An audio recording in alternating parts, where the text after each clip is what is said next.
This video presents the advantages of using the ambient occlusion rendering option to enhance rendering quality and reduce rendering time.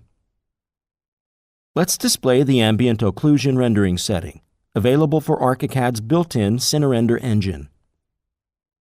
We will enable this setting and make a sample rendering. Please notice that the intersecting surfaces, along with their intersection, are displayed using a slightly darker shade. This is the effect of ambient occlusion and ensures a more spatial 3D look of the image. Please note that now there is an invert direction option also available for the ambient occlusion setting.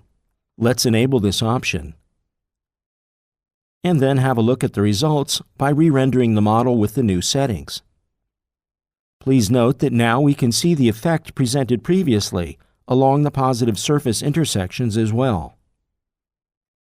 Currently, we've entered a value of 1000 for the maximum ray length distance. Let's enter a smaller number, for instance 100, because this will also reduce the effect of the invert direction option. Please notice that now the color of the surfaces has not been modified. Only the representation of the contours has been slightly enhanced.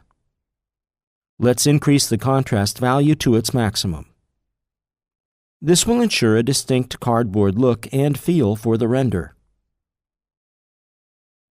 It's a recommended practice to use the invert direction option of the ambient occlusion rendering setting, together with the monochrome model view as we've shown in this video.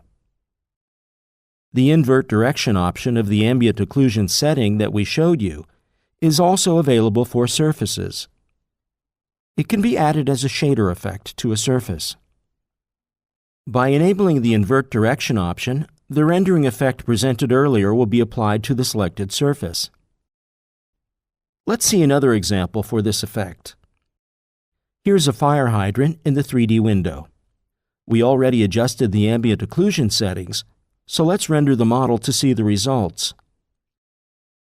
You'll notice that a distinct natural wear is visible along the perimeter of the individual surfaces of the fire hydrant.